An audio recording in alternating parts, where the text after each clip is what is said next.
What's up, my friend? Welcome back to another video. And today we're going to walk through some key tips on how you can write a romance piece of music, or more specifically, a love theme.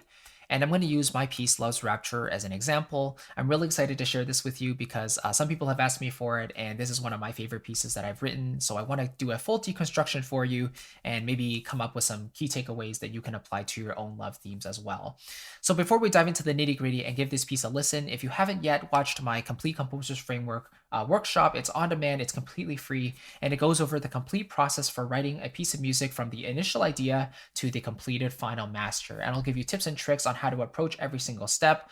I'll also share with you my complete virtual orchestration roadmap that goes through my 3-step process for approaching every single one of my mockups. It's step by step, it's really didactic and practical, and I want to give you the entire thing totally free. So if you click the first link in the box below, you can register for it there. It's on demand, so you can watch it anytime, and it's totally free. So you have no reason not to check it out, and I hope it really helps you with your music. It's really valuable, and I know it's helped a lot of my students already, and I would love for you to check it out and hopefully apply that stuff to your music as well. So with that being said, let's kind of dive in. I think a lot of love themes have something in common, and that is a sense of comfort, nostalgia, even predictability, which is sometimes considered a bad thing in music, but in love themes and romance especially, it makes a lot of sense, because if we think about the core emotion of love and romance, it's a really fundamental, familiar as well feeling that I think we've all felt at a certain point in time. So I think we grow up connected to our family in the best case scenario, of course. And then eventually, if we find relationships, right, we want to feel that as well. And that's a feeling that we get to know really well inside ourselves and with other people. So as a result, we also want that familiar, sort of comforting feeling, nostalgic feeling when it comes to writing this sort of music. You don't want to take a whole bunch of risks and do a whole bunch of stuff, because that can really detract from the listening experience and even just pull them away, right? Pull your listeners away. And that's what we would want to avoid.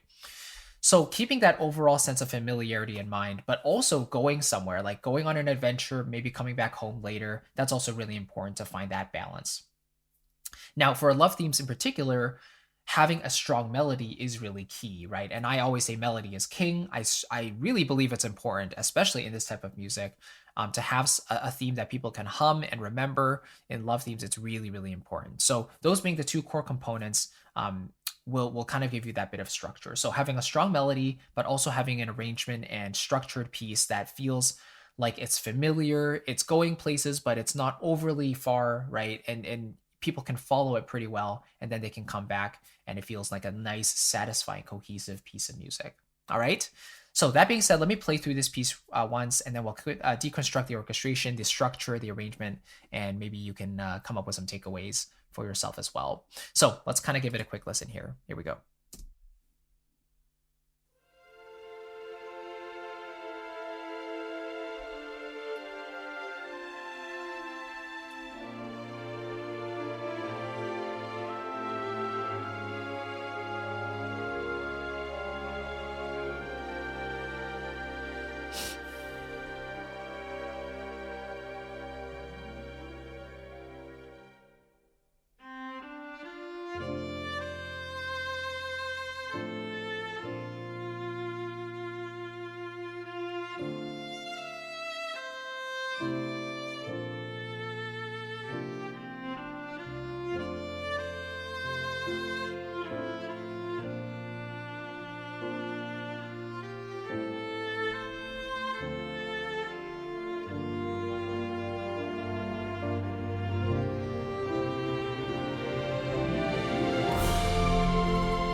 Okay, there we go. So yeah, overall, you can hear the common elements there that we just talked about. Having a strong theme is really, really important because that kind of carries the structure of the entire piece of music.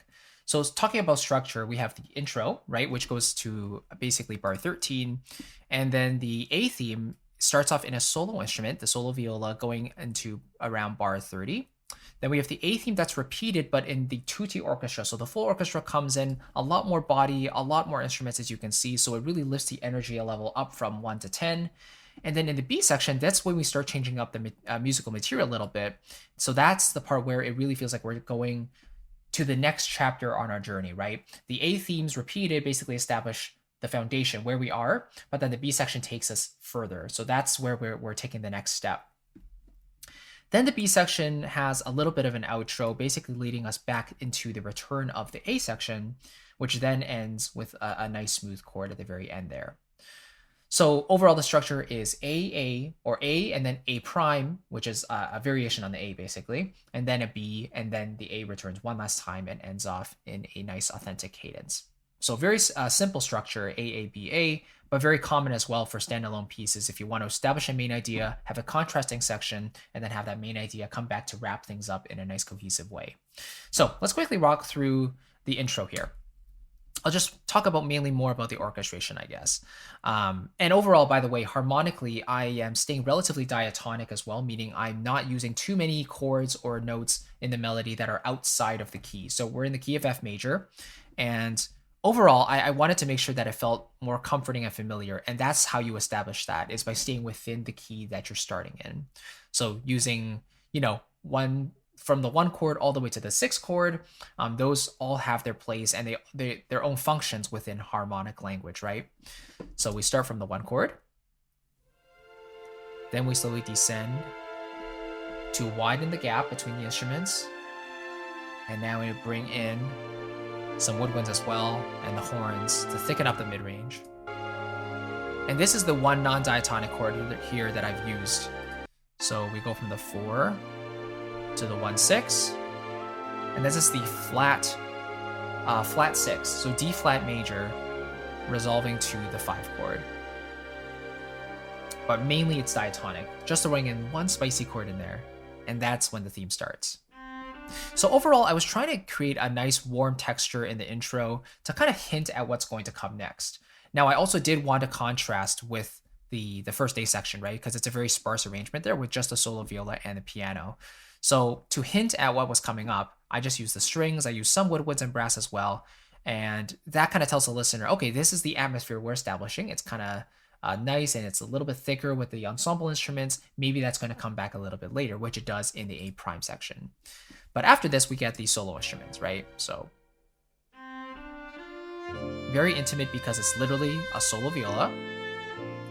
And we have the piano from Cine Piano as well. And the violas from tableau solo strings from Orchestral Tools for organic samples. So we established the main theme. Here's the second half of the theme. Now we bring in some violas and cellos to thicken up the mid-range a bit more. And now everything builds together in 2 bars to get to the main theme again.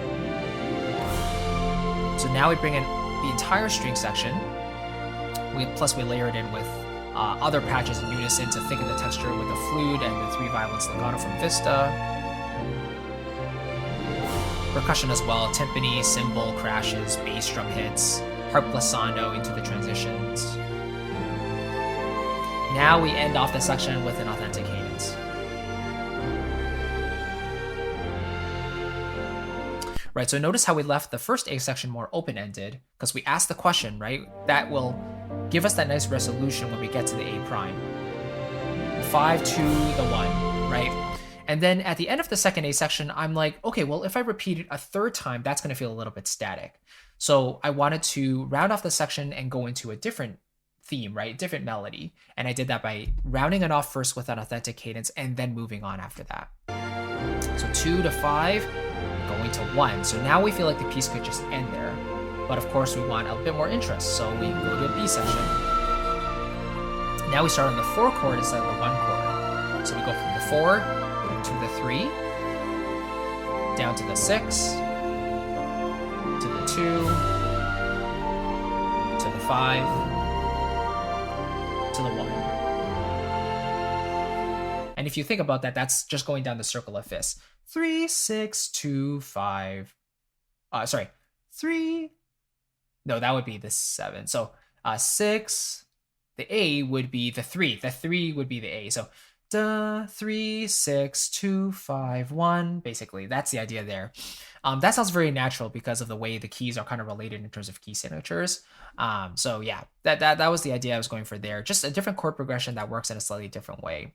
But the whole idea is to just introduce new musical material that still feels like it's related to the original stuff in some way, but we changed the ensemble as well. Like now the woodwinds are playing the melodies and the strings are playing more of a background role. So we changed both the musical material, the melody and the chord progressions, but we also changed up the instrumentation to give a different feature in the overall texture.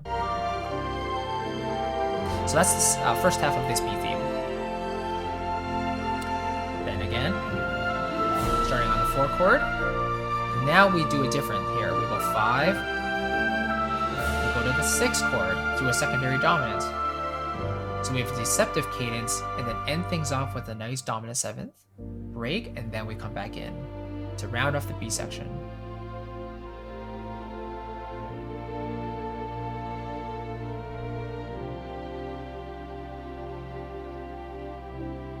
So now we end on a 5 chord again, which again sets up the 1 in the A section.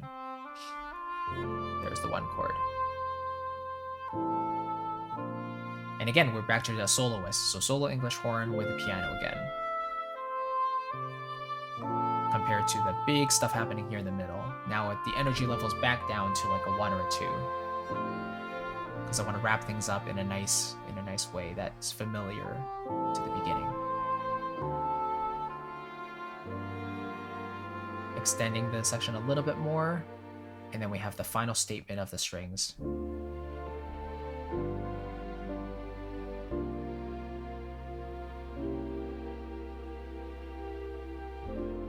Just hold that 1 chord a little bit longer, letting the piano tinkle upwards. And then the strings play their last chord.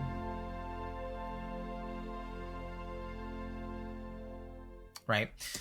So that's the general idea, is I was going for a familiar, comforting feeling. And the way to mainly achieve that is to stay relatively diatonic, have a strong theme that basically carries the piece, have multiple contrasting sections so it feels like you're going on a journey after you structure and present a main theme, but then it's always a good idea to come back with the main theme at the end to kind of wrap things up in a nice little bow, especially as a standalone piece of music. You want to tell a story that has those 3 kind of main parts. The foundation, so setting up the character, the scene. Going away from that, maybe they have a little bit of conflict or they're experiencing something new. But then at the very end, there's a sense of resolution and coming back home, that familiarity, that comfort, that all contributes to sort of that love and that familiar coming home sort of feeling, right? In terms of like the actual orchestration and stuff, I would also encourage you to play around with the energy levels, right? So notice how in the A sections, the first A section and the last A section, it was very sparse. We just used 2 instruments, a solo melodic instrument, and then the piano, right? And then in the A prime, which is where I really wanted to contrast with the first A section, then I brought in the whole orchestra. And then the B section was also full orchestra, but I changed up the melodic instrumentation there into the woodwinds, but also changed up the musical material through the melody and the harmony. So it really is up to you how you want to change things up, but just keep in mind the overall experience you want your listener to have and take them on that journey, that emotional journey, come back, play around with your dynamics, your arrangement, and it can be really effective. So I hope you enjoyed this little breakdown. I hope it kind of made sense. If you have any other questions regarding the structure, the melody, harmony, anything like that, more than happy to check out and happy to answer any of the questions. And again, if you want to check out the full process from going from your initial idea to your final master, I would highly recommend checking out my on-demand workshop called the Complete Composer's Framework. It goes through step-by-step how to actually go from beginning to end, and I give you tips and tricks along the way to actually juice up your workflow and incorporate those elements into your music. I've also given you my virtual orchestration roadmap, so you know how I approach my mockups every single time, and it's jam-packed full of value, and I want to give it to you totally free. So if you click the first link down below, you can grab it there. And yeah, I look forward to seeing you on the next video. Thanks again for watching, and I'll see you very soon. Take care. Bye-bye.